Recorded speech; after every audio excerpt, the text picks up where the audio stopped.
गोपी, गोपी, गोपी,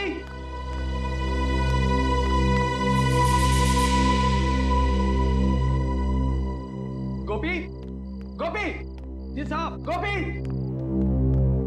आया साहब। कहाँ थे तुम?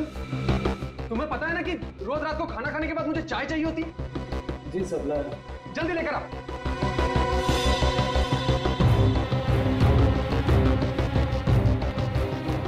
कभी कभी तुम्हें क्या हो जाता है दीपक? तुम्हें पता है ना कि गुस्सा करते हुए तुम बिल्कुल अच्छे नहीं लगते।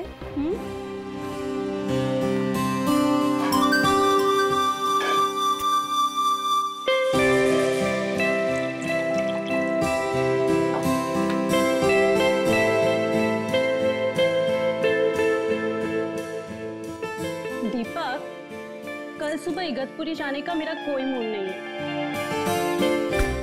माँ डार्लिंग, मूड तो हम लोग बनाने जा रहे हैं ना, मूड तो वहाँ जाकर बन ही जाएगा। क्या बात है, बड़े रोमांटिक हो रहे हो। अरे यही तो उम्र है रोमांटिक होने की। गोपी, गोपी। जी मैम साहब। गोपी, चाय के साथ थोड़ी सी बिस्किट भी ले आना। जी मैम साहब।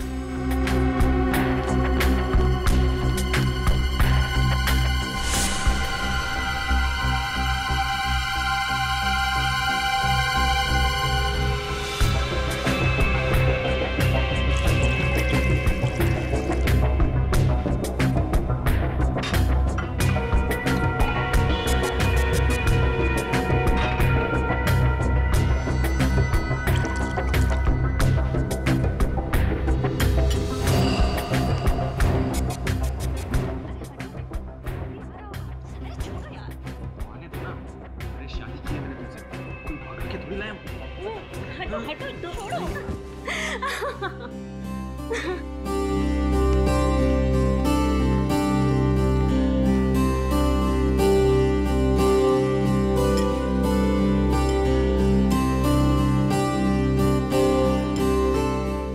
गोपी, तुम्हारी इलायची वाली चाय का तो कोई जवाब ही नहीं, और तुम्हारी जैसी चाय ना दुनिया में कोई नहीं बना सकता। ये सुनो, अभी तुम अपने कमरे में जाओ। कल सुबह में जल्दी उठा देना, हमें 6 बजे निकलना है। जी सर। जाओ।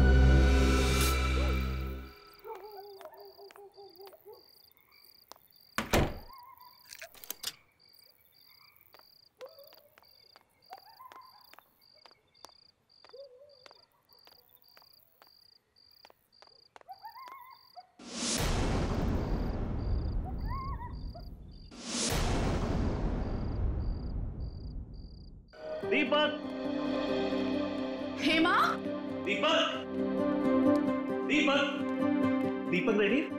नहीं साहब, अभी तक तो वो लोग सो रहे हैं। क्या? अभी 6 बजे बुला के खुद सो रहा है? दीपक, दीपक, क्या हुआ? कुछ जलने की बू आ रही है ना? मुझे भी आ रही है। तब आओ देखते। दीपक,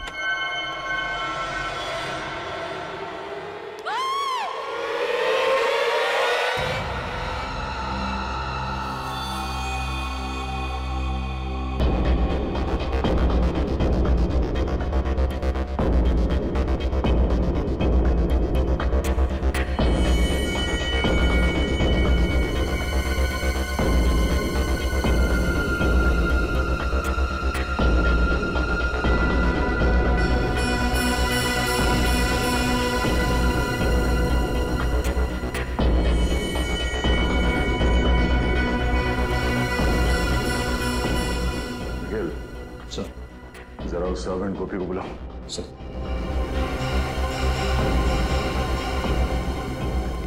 गोपी, इधर आओ।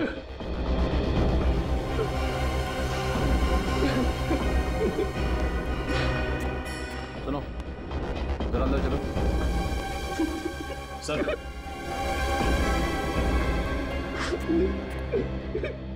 गोपी, कल रात जब यहाँ पे आग लगी तब तुम कहाँ थे? सर, अपने कमरे में सो रहा था। तुम सो रहे थे?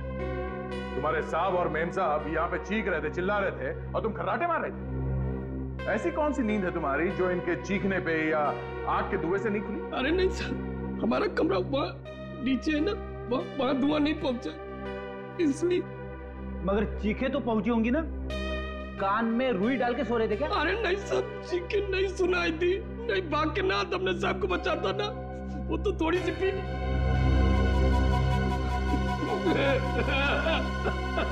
शर्म आनी चाहिए। अगर तुम शराब के नशे में नहीं होते तो शायद तुम्हारे साहब और मेम साहब आज जिंदा होते। अच्छा, कल रात यहाँ पे और कौन कौन था? नहीं, कोई और नहीं था, हम सिर्फ 3 लोग थे यहाँ पे। आखिरी बार कब मिले तुम अपने साहब और मेम साहब को? रात के 10:30 बजे साहब और मेम साहब को चाय पीने की आदत थी ना, सोने से पहले चाय पीते थे। मैं चाय देने आया था, तभी देखा। उस वक्त उन दोनों में क्या बातें हो रही? किसी बात से परेशान थे? ना बिल्कुल नहीं, वो तो आपस में मजाक कर रहे थे, जैसे शादी के नए जोड़े होते हैं वैसे ही बिल्कुल मजाक कर रहे थे। और मेम साहब ने तो मेरी तारीफ भी की थी, तुझसे चाय इलायची की चाय दुनिया में कोई नहीं बनाता। मुझे क्या मतलब था, वो चाय उनकी जिंदगी की आखिरी चाय हो जाएगी।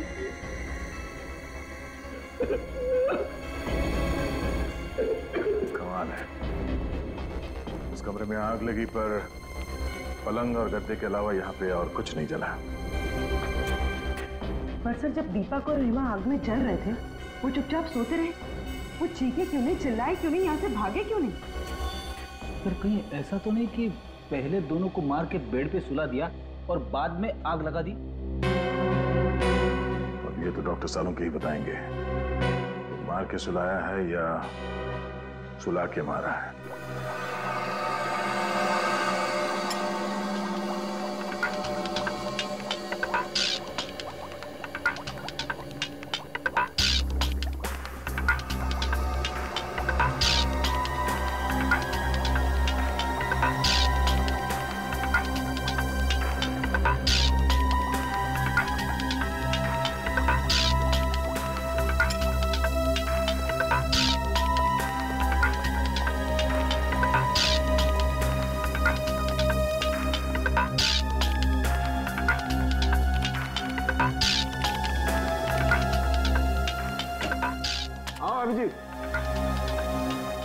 भाई, तुम लोगों का अंदाजा एकदम सही था।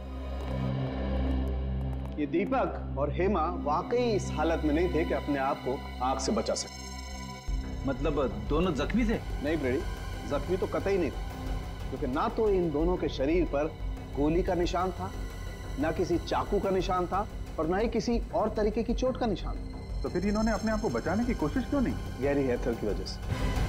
गैरी हैथर? ये क्या है डॉक्टर साहब?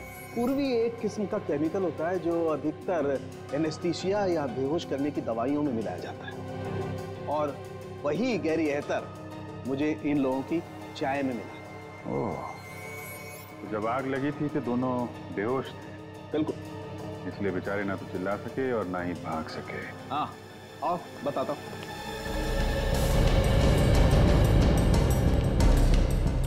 ये देखो, टेबल लैंप के इस वायर को शॉर्ट किया गया। अब जैसे ही ये टेबल लैंप जला होगा, ये वायर धीरे धीरे गर्म होना शुरू हुआ और इतना गर्म हो गया होगा कि इसमें स्पार्क हुआ होगा, और उस स्पार्क की वजह से आग लग गई। ओह, तो आग इससे लगी? ये तो तुम लोग पता करो। आग कैसे भी लगी हो डॉक्टर साहब, लेकिन ये तो पक्का है कि दोनों का खून हुआ है। एक मर्डर है। खूनी को मालूम था कि दोनों रात में सोने से पहले चाय पीते, इसलिए चाय में उसने बेहोशी की दवा मिला दी और दोनों को बेहोश कर दिया। कुछ देर के बाद शॉर्ट सर्किट हुआ और आग लग गई। सर, घर का नौकर गोपी कह रहा था कि रात को 10:30 बजे चाय देने के बाद वो अपने कमरे में सोने चला गया था। रात को मेन गेट उसी ने बंद किया और फिर सुबह उसी ने खोला। सर, तो कहीं ये सब गोपी ने तो नहीं किया? हो सकता है। मुझे लग रहा है कि ये काम अकेले गोपी के बस का नहीं है, कोई और भी है जो इसके साथ मिला हुआ है। पहले एक काम करते हैं, दीपक और हेमा, इनकी पूरी डिटेल्स निकालते हैं, इनकी पूरी हिस्ट्री। जी हाँ, वो सारी डिटेल्स मुझे जल्दी से जल्दी चाहिए। Thank you sir. ये रही दीपक की जन्म कुंडली। Very good. पिछले 6 महीनों में उस पर 2 बार हमला हो चुका है, पर किस्मत से वो दोनों बार बच निकला। और दोनों बार जब इस पे हमला हुआ तो ये मीटिंग के लिए अकेला जा रहा था। सर अगर ये कोई बिजनेस से रिलेटेड दुश्मनी होती फिर तो उसे दीपक के पार्टनर मनीष को भी अपना निशाना बनाना चाहिए, सिर्फ दीपक ही क्यों? वही तो हैरानी की बात है सर। ये दीपक और मनीष हमेशा साथ साथ जाते थे मीटिंग करने के लिए, पर जिन 2 दिनों में दीपक पे हमला हुआ 7 मार्च और 14 मई को, तब मनीष उसके साथ नहीं था। मनीष कैसे साथ होता? दीपक की मौत से सबसे ज्यादा फायदा होगा मनीष को, और दीपक के घर बिना रोक टोक कौन आ जा सकता है? मनीष। दीपक सोने से पहले चाय पीता था, यह बात किसको मालूम होगी? गोपी और मनीष को।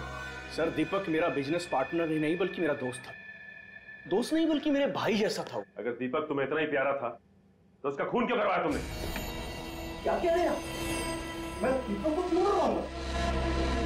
7 मार्च और 14 मई को जब दीपक मीटिंग्स के लिए जा रहा था तब उस पे जानलेवा हमले हुए थे या नहीं? जी हुए थे। और दीपक के साथ तुम हर मीटिंग में जाया करते थे। जी। तो फिर इन 2 मीटिंग्स में तुम दीपक के साथ क्यों नहीं गए? शायद मेरी किस्मत अच्छी नहीं। तुम्हारी किस्मत अच्छी नहीं बल्कि ये दोनों हमले तुम्ही ने करवाए। लेकिन सर मैं ऐसा क्यों करवाऊंगा? क्योंकि दीपक के मरने से सबसे ज्यादा फायदा तुम्हें होने वाला। ये सारा बिजनेस तुम्हें मिल जाता, तुम इसके अकेले मालिक बन जाते। वो तो दीपक नहीं मरता तब भी मैं मालिक बन जाता। क्या मतलब? ये दीपक इस बिजनेस से परेशान हो चुका था और उसने ये बिजनेस छोड़ने का फैसला कर लिया था। क्यों? आइए मेरे साथ।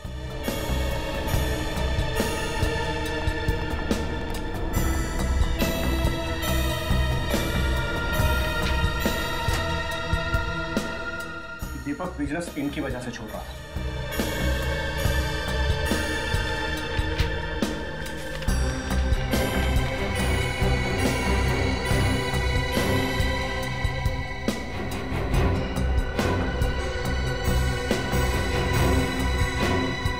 ये तो धमकी भरी चिट्ठियां। ये चिट्ठियां कौन भेजता था? पता नहीं सर, है कोई गुंडा जो हर महीने हमसे 5 लाख रुपए मांगता था और कहता था अगर पैसे नहीं दोगे तो 5 लाख टुकड़े कर दूंगा। तुमने पुलिस में रिपोर्ट नहीं लिखवाई? नहीं सर, दीपक इन चीजों की परवाह नहीं करता था और वो इस दादागिरी के सख्त खिलाफ था और मुझे भी वो पैसे देने से मना करता था। ये चिट्ठियां आती कैसे? कभी गाड़ी के कांच पर लगी हुई मिलती थी तो कभी ऑफिस के दरवाजे के नीचे मिलती। अरे साहब आप लोग ये क्या कह रहे हैं? साहब की चाय में बेहोशी की दवा क्यों मिलाऊंगा आखिर में? ताकि दीपक और हेमा सोते रहे, कमरे में लगी आग से वो खुद को बचा ना पाए। इतनी घिनौनी हरकत तुम सपने में भी नहीं कर सकते। और साहब के साथ नमक हरामी करने से पहले अपनी जान न दे देते। समझ क्या रखे आप लोग? देख, ये सब बातें किताबों में अच्छी लगती हैं और सच तो ये है थोड़े से पैसे के चक्कर में तेरा ईमान टकमका गया। तूने अपने साहब और मेन साहब की जान ले ली, समझा? अरे छोटे साहब ये छोटे। किसने दिए थे तुम्हें पैसे ये सब करने के लिए? बताओ। किसी ने नहीं दिए सब। तो फिर तुमने चाय में वो नशे की दवाई क्यों मिलाई? हाँ, लैम्प के साथ छेड़खानी क्यों की तुमने? बोलो, शॉर्ट सर्किट क्यों किया? उस लैम्प को मैं क्या छूऊंगा? मैं कैसे छेड़खानी कर सकता हूँ उसको? मुझे तो वो बाथरूम का जो पानी गर्म करने वाला होता है वो भी चलाना नहीं आता, तो इसको क्या छूऊंगा सर? इस घर में सिर्फ 3 लोग रहते, दीपक, हेमा और तुम, जिनमें से 2 मर चुके हैं, तो बचे सिर्फ तुम। नहीं, कल एक आदमी और आया था, उसने लैब के साथ छेड़खानी की होगी, उसने छुआ होगा। कौन आया? वो बिजली वाली दुकान में जो होता है ना, क्या कहते हैं? इलेक्ट्रिशियन वाला। हाँ इलेक्ट्रिशियन। कितने बजे आया था? 7 साढ़े 7 बजे। किस लिए आया था? वो बोला था कि हाँ साहब के कमरे का एसी ठीक करना। अच्छा, तुमने बुलाया था उसे? नहीं, मैंने नहीं बुलाया था। तो फिर किसने बुलाया? साहब ने बुलाया होगा। तुमने उसे यहाँ से बाहर जाते हुए देखा? नहीं साहब, वो उस समय तुम्हें किचन में था, कब चला गया पता ही नहीं चला। इसका मतलब सर वो इसी घर में कहीं छुपा हुआ था। हाँ, और उसी ने मौका मिलते चाय में नशीली दवाई मिलाई और स्लैम का शॉर्ट सर्किट कर दिया।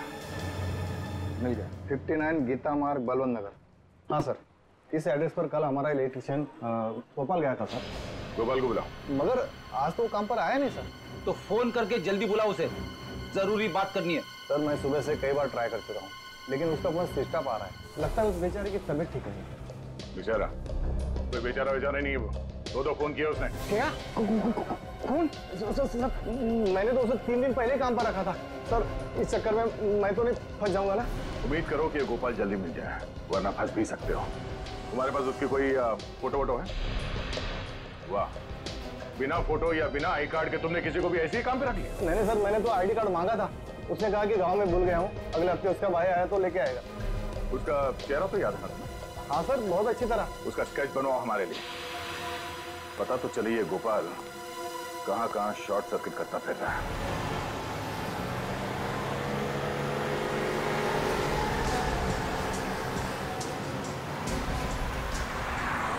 सर उस इलेक्ट्रिशियन ने बहुत लंबी चौड़ी प्लानिंग की दीपक और हेमा को मारा। सर ना सिर्फ उसने उनके लैम्प के तार के साथ छेड़खानी की, बल्कि उनके चाय में बेहोशी की दवा भी मिला दी। मुझे तो लगता है कि एसी ठीक करने के बाद भी वो घर से गया ही नहीं होगा, वहीं पे कहीं छुप के बैठा होगा, इंतजार कर रहा होगा कि कब वो दोनों वापस आएंगे और कब वो उनकी चाय में वो बेहोशी की दवा मिलाएगा। पर ये बात तो सिर्फ दीपक का नौकर गोपी ही जानता था कि उन दोनों को रात में चाय पीने की आदत है। सर मुझे तो लगता है ये गोपी भी इस जुर्म में शामिल है, क्योंकि सर बिना किसी अंदर वाले की मदद के ये गुनाह कर पाना थोड़ा मुश्किल लगता है सर। गुनाह किसी अंदर वाले ने किया है या किसी बाहर वाले की मदद से किया गया है, ये तो स्केच की पहचान होने के बाद ही पता चलेगा। हाँ श्रेया, अच्छा उस इलेक्ट्रिशियन का स्केच है हमारे क्रिमिनल रिकॉर्ड में? क्या नाम है उसका? ओके ठीक। हाँ बोलो। अच्छा ठीक है सर, वो इलेक्ट्रिशियन गोपाल एक तनुज नाम का पुराना मंझा हुआ अपराधी। तनुज? और वो धमकी भरे खत, उसका कुछ पता चला? हाँ सर, उन पे लगे हुए इंग्लिश के निशान बताते कि वो रंगा नाम के मुजरिम थे। सर इस रंगा का भी पुराना रिकॉर्ड है, बिल्डर्स बिजनेसमैन वगैरह को धक्का के पैसे लेते। तब ये तनुज रंगा के लिए काम कर रहा है। और सर रंगा ने शायद उन दोनों को इसीलिए मरवा दिया क्योंकि दीपक ने उसे पैसे देने से इनकार कर दिया। लेकिन सर हम इस रंगा तक पहुंचेंगे कैसे, क्योंकि हमारे पास इसका कुछ अता पता भी नहीं है। निखिल, चूहे को बिल से बाहर निकालने का सबसे अच्छा तरीका क्या है जानते हो? क्या है सर? चूहे के बिल के बाहर रोटी का टुकड़ा फेंको और आराम से बैठ के तमाशा देखो।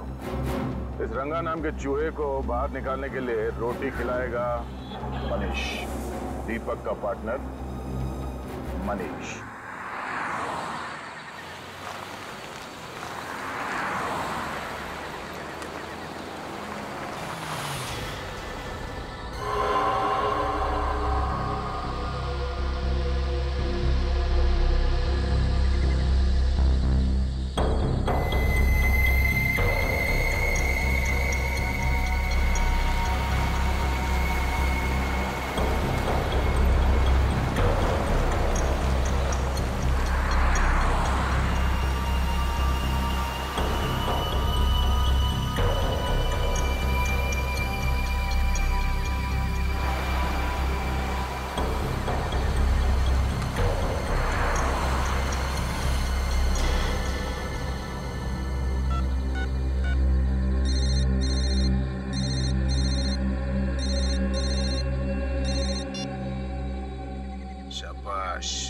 अच्छा हुआ जो तू खुद ब खुद आया, तेरे सिर पे रंगा का हाथ है, अब तेरा कोई बाल भी बाका नहीं कर सकता।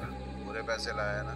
हाँ पूरे हैं, चाहे तो गिन लीजिए। हमें अपने क्लाइंट पर पूरा भरोसा होता है, तू कम पैसे देने की गलती कभी नहीं करेगा। अच्छा एक काम कर, बाहर निकल, ब्रीफ केस सड़क पे छोड़ और जा। ठीक है।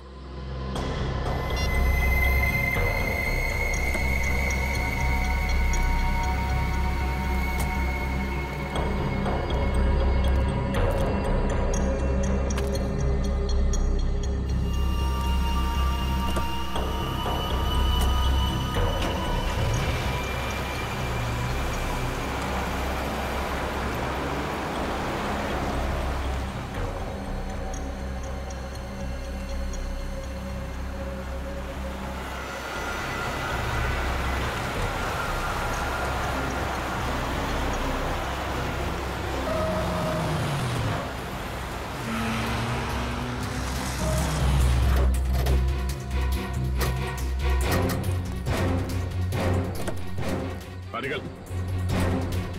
CID धोखा किया उसने मेरे साथ, छोड़ूंगा नहीं मैं उसको। डैडी के सामने धमकी देता है। विनीत, गाड़ी में से बैग निकालो। जाने दो मुझे, रंगा नाम है मेरा, रंगा। मेरा नाम से ही पत्ते थर थर कांपते हैं। और मेरा नाम दया है। मेरा नाम सुन के मुजरिम सूखे पत्ते बन जाते हैं। साहब मुझे माफ कर दो साहब। अब शेर है, मैं चूहा हूँ साहब। मेरा आपका मुकाबला है साहब। दीपक को क्यों मारा? दीपक को मैंने नहीं मारा साहब। मैं दीपक को क्यों मारूंगा साहब? क्योंकि उसने तुम्हें पैसे देने से इनकार कर दिया था। उसके मरने के बाद भी मुझे पैसा कहाँ मिला साहब? मैं तो छोटा मोटा गुंडा हूँ, तो छोटी मोटी धमकी देता हूँ, पैसे ऐडता हूँ साहब। फोन करने की तो मैं सोच भी नहीं सकता सर। झूठ मत बोल। तू जानता था कि दीपक को मारने से बाकी बिजनेस वालों के दिलों में तुम्हारे नाम का डर बैठ जाएगा, इसलिए तुमने अपने साथी तनुज को वहां भेजा इलेक्ट्रिशियन बना के। सोच समझ के लंबी चौड़ी प्लानिंग की थी तुमने खून करने की। क्यों? मगर साहब तनुज अब मेरे साथ काम नहीं करता। एक महीना हो गया उसे मेरी गैंग छोड़े हुए। तो फिर ये तनुज किसके साथ काम करता है? मुझे नहीं पता साहब। हाँ, वो कह रहा था कि वो अपनी खुद की गैंग बनाएगा साहब। कहीं दीपक की मौत के पीछे इस तनुज की गैंग का हाथ तो नहीं है?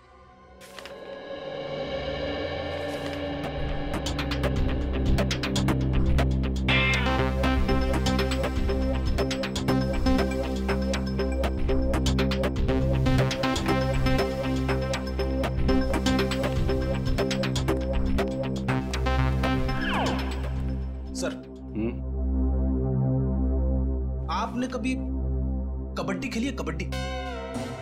कबड्डी? हाँ, कॉलेज के दिनों में तो बहुतों को चित किया हमने। पर ये सवाल पूछ क्यों रहे हो? कुछ मैच वैच होने वाला है क्या? अरे नहीं नहीं सर, दरअसल बात यह है कि तनुज को लेकर मेरे दिमाग में कुछ सवाल आपस में कबड्डी कबड्डी खेल रहे हैं, और जब तक उन सवालों के जवाब मुझे मिल नहीं जाते तब तक मेरी सांस अटकी रहेगी। अच्छा, चलो बताओ, कौन से सवाल हैं जो तुम्हारे पेट में उछल कूद रहे हैं? पहला सवाल तो ये कि अगर तनुज रंगा की गैंग में है ही नहीं तो फिर उसने ये जुर्म क्यों किया? ना तो दीपक के घर से पैसे चोरी हुए और ना ही उसकी तनुज के साथ कोई पुरानी दुश्मनी थी। दुश्मनी तनुज की नहीं फ्रेडी, किसी और की थी।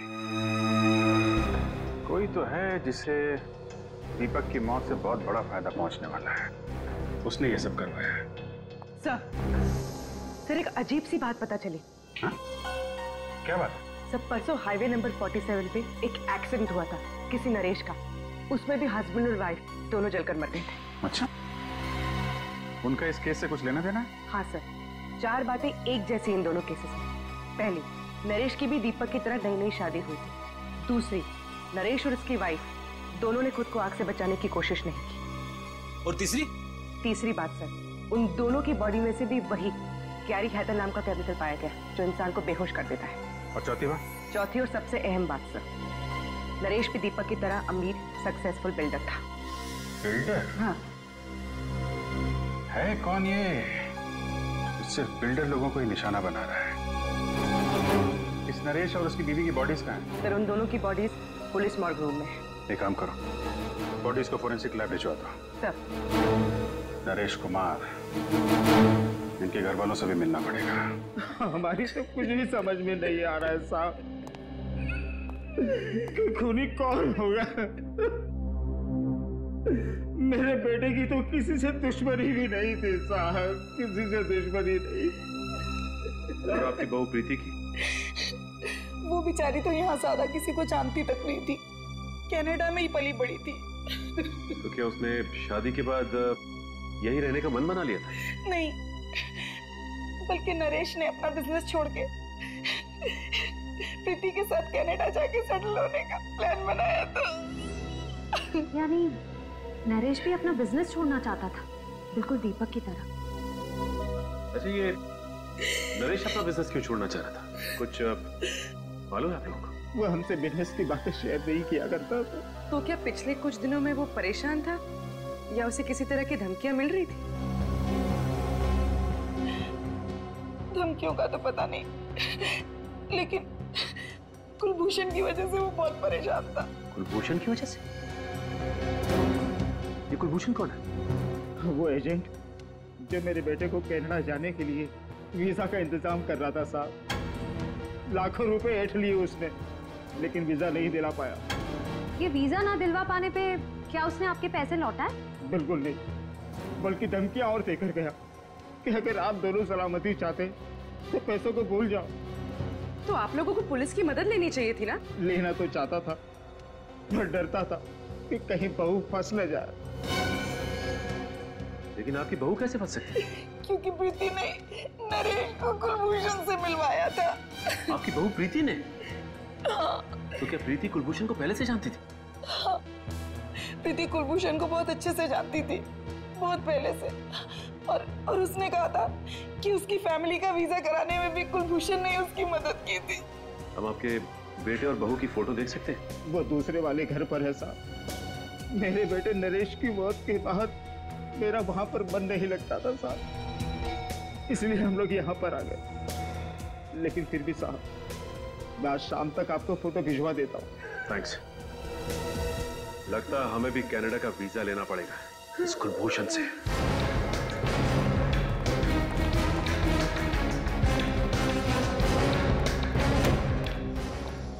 संभाल के भाई। भाई साहब, यहाँ का मालिक कौन है?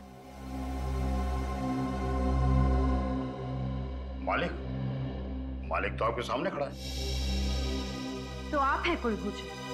कुलभूषण मेरा किराएदार था जी, आज ही दुकान खाली करके चला गया। कुलभूषण चला गया? अरे चला क्या गया जी, मैंने उसे निकाल दिया। बहुत शिकायत थी उसके खिलाफ कि वो शराफत की आड़ में बहुत गैरकानूनी काम करता है। भाई साहब, भीतर से निकालिए, कभी भी आ जाएगा, कहेगा मेरा फोटो खराब कर दिया।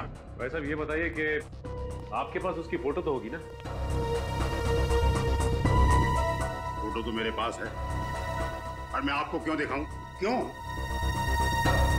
देखिए, हम लोग सीआईडी से, और हमें शक है कि कुलभूषण का हाथ दीपक नाम के बिल्डर के खून में भी। वो दीपक कुमार जो 2 दिन पहले अपने घर में जलकर मर गया था? जी हाँ, हम उसी की बात कर रहे हैं। एक मिनट।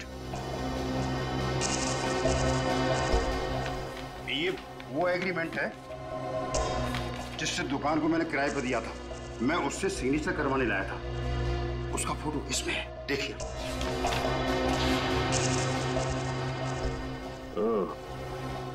ये है कुलभूषण।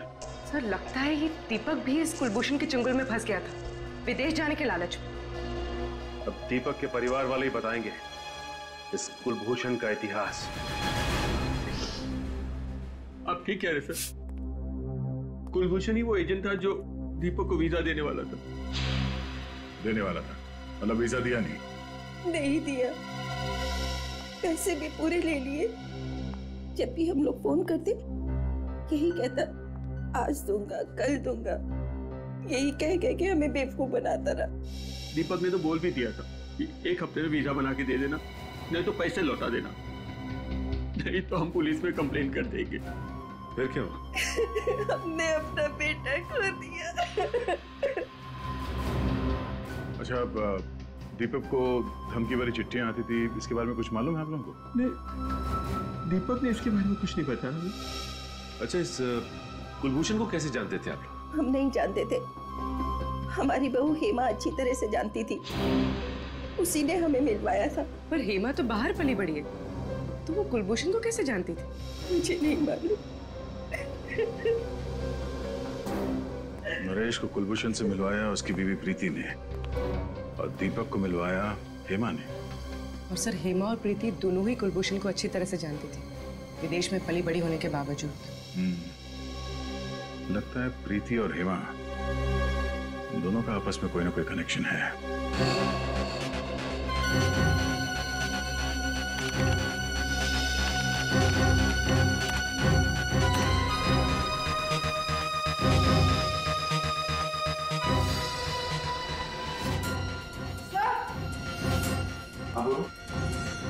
सर, ये कुलभूषण नहीं, इसका असली नाम रणदीप है। रणदीप? ओह, ये तो पुराना पापी है। इतने सारे केसेस है इसके ऊपर 420 के। हाँ सर, ज्यादातर घपले इसने लोगों को विदेश ले जाने का झांसा देकर किए हैं। अमेरिका, इंग्लैंड, कनाडा, ऑस्ट्रेलिया का परमानेंट वीजा दिलवाने का झूठा वादा करके ये लोगों से लाखों रुपए ऐंठता था। और इसके आखिरी 2 शिकार थे दीपक और नरेश। मगर सर, इस रणदीप ने तो कई सारे लोगों को चुना लगाया होगा, तो फिर इसने दीपक और नरेश की जान क्यों ली? शायद उन दोनों को रणदीप की असलियत के बारे में पता चल गया होगा, इसलिए रणदीप ने तनुज की मदद से दोनों को रास्ते से हटा दिया। सर इसमें यह भी लिखा है कि ये रणदीप शादियां भी करवाता था, अमीर परिवारों के लड़कों के लिए एनआरआई बहुएं भी लाता था। अच्छा, एनआरआई शादियां? ये इस रणदीप की एक और तरकीब होगी लोगों को फंसाने की। सर, लगता है ये रणदीप उन्हीं लोगों को अपने जाल में फंसाता होगा जिन्हें या तो विदेश जाने का चस्का है या फिर विदेश में रहने वाले भारतीय लोगों से शादी करने का। मगर हेमा इस रणदीप की इतनी तारीफ क्यों कर रही थी?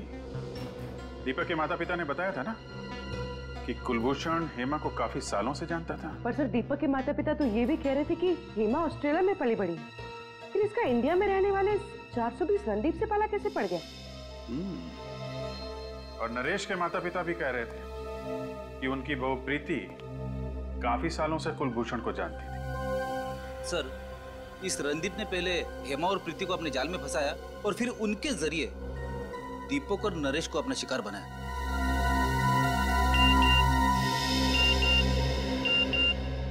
नरेश के पिता का एमएमएस, हमने उनसे प्रीति की फोटो मंगवाई थी ना, शायद वही होगा। हाँ सर, ये प्रीति है।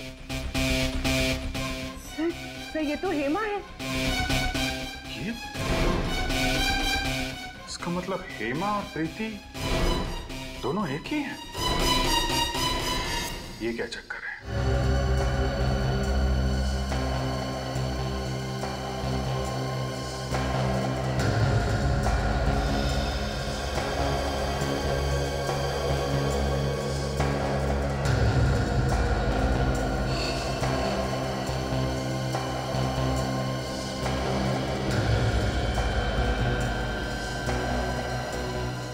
अब फोटो के अंदर घुस ही जाओगे क्या सालू के साथ? इतनी बारीकी से क्या देख रहे हो? हेमा की आंखें। नहीं तो क्या मिला कुछ आंखों में आपको? ढूंढ रहा हूँ अभी। मैं ये पता करने की कोशिश कर रहा हूँ कि हेमा को हेड्रोक्रोमिक इरिडोसाइसिलिया नाम की बीमारी थी या नहीं। हेड्रोक्रोमिक इरिडोसाइसिलिया, ये क्या होता है डॉक्टर साहब? बच्चे, एक आंखों की ऐसी बीमारी होती है जिसका अगर वक्त पर इलाज न किया जाए तो आंखों की रोशनी जाती रहती है। अरे बाप रे, ये तो बड़ी खतरनाक बीमारी है। मतलब हेमा और प्रीति को ये बीमारी थी?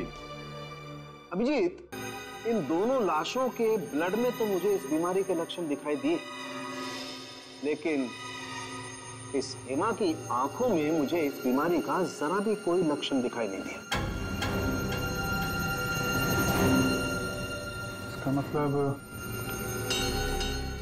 इन दोनों लाशों में हेमा नहीं है ना। हेमा की जगह किसी और को लाकर जला दिया गया है। सर, अगर हेमा जिंदा है तो फिर वो गई कहाँ? और अगर ये लाश हेमा की नहीं है तो फिर है किसकी? सभी अस्पतालों से उन मरीजों की लिस्ट निकालो जिन्हें ये आंख वाली बीमारी थी, फिर देखते हैं उनमें से कौन कौन गायब है। पर आप लोगों को इस हेट्रोक्रोमिक इरिडोसाइसिलिया के मरीजों की लिस्ट चाहिए क्यों? केस सॉल्व करने के लिए हम लोग सीआईडी से। ओह, एक मिनट। बहुत रेयर बीमारी है ये सर, बहुत कम लोगों को होती है। ये है उन मरीजों के नाम। तो कम से कम 50 नाम है। श्रेया, काम करो, मिसिंग पर्सन्स ब्यूरो की लिस्ट निकालो और देखो इन मरीजों में कोई है क्या।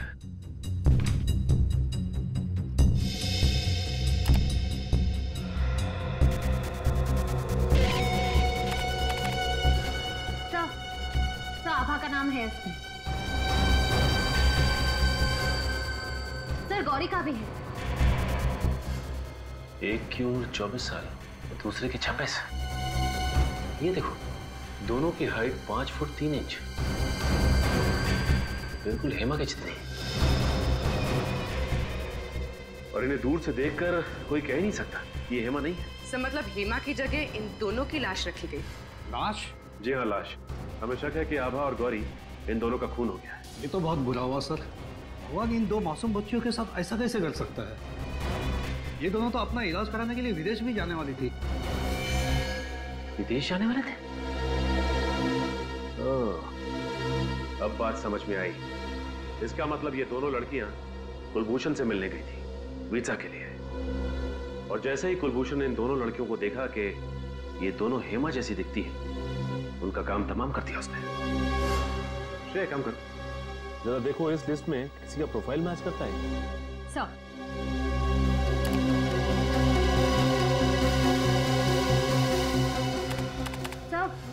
सर है, ये पूनम इसकी प्रोफाइल हेमा के प्रोफाइल से मैच करती है।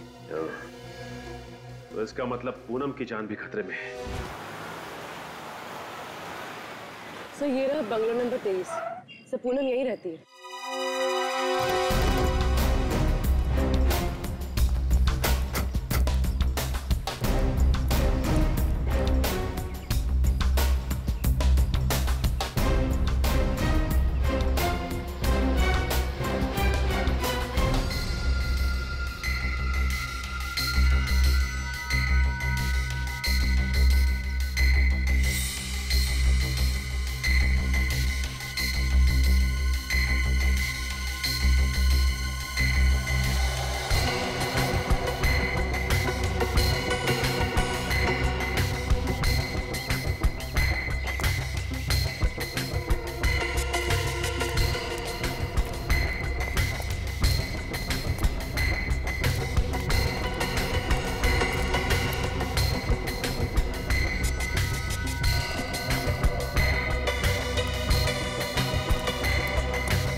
तो रणदीप और तनुज है। ये तो पूनम को जबरदस्ती लेके जा रहे हैं। लगता है एक और अमीर आदमी को मारने का प्लान है। चल अंदर बैठ। जल्दी गाड़ी चला, इससे पहले को आ जाओ यहाँ पे। चल। आ जाएंगे नहीं, आ गए।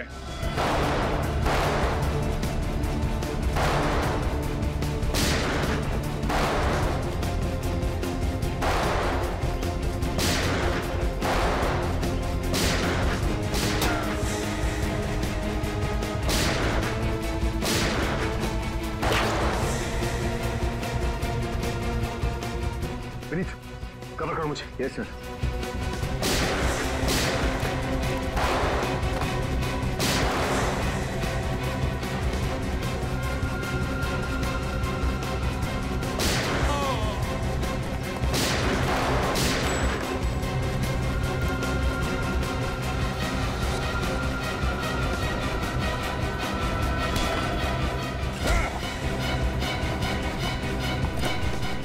ठीक हो ना? हाँ मैं।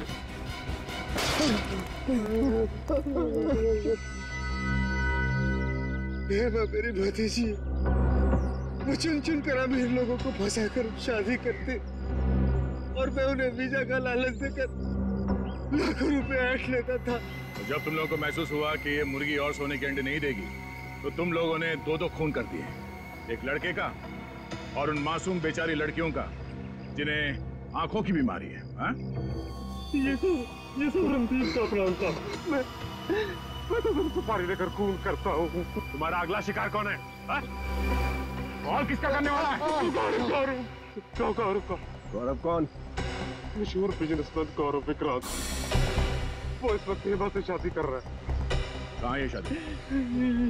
ये शादी कहाँ है?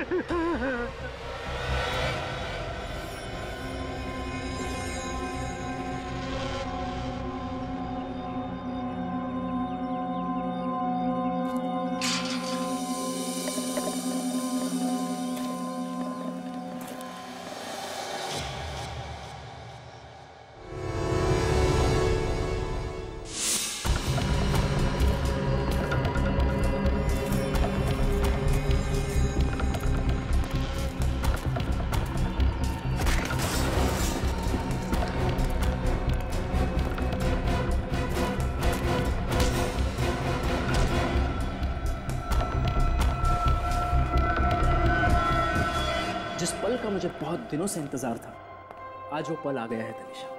तुम्हें पता है, तुमसे शादी करना मेरी जिंदगी का सबसे अहम फैसला है। गलत। गलत?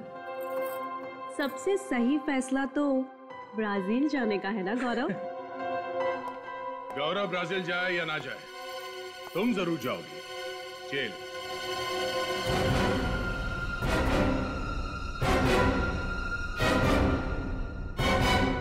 जेल?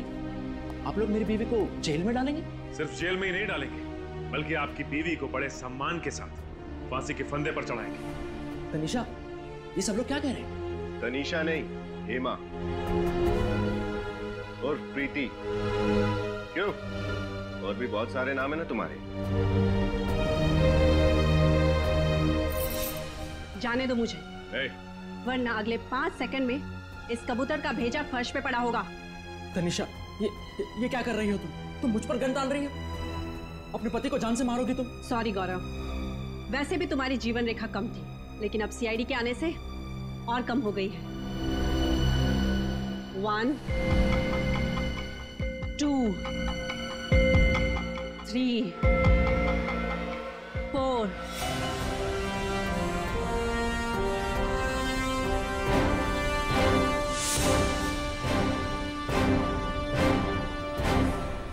जाने दो मुझे।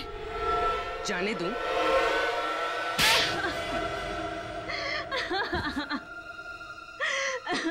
हम जानबूझकर वही परिवार ढूंढते जिन्हें एनआरआई बहू चाहिए थी, और फिर उन परिवारों का विश्वास जीतकर उनके साथ विश्वासघात करते हो तुम लोग। मैं चाचा जी को कुलभूषण बनाकर अपने ससुराल वालों से मिलवाती और खुद एक अच्छी बहू बनने का नाटक करती रहती। शादी जैसे पवित्र बंधन का गलत इस्तेमाल करके तुमने बहुत ही भयानक गुनाह किया है। तुम्हें तो फांसी ही होगी।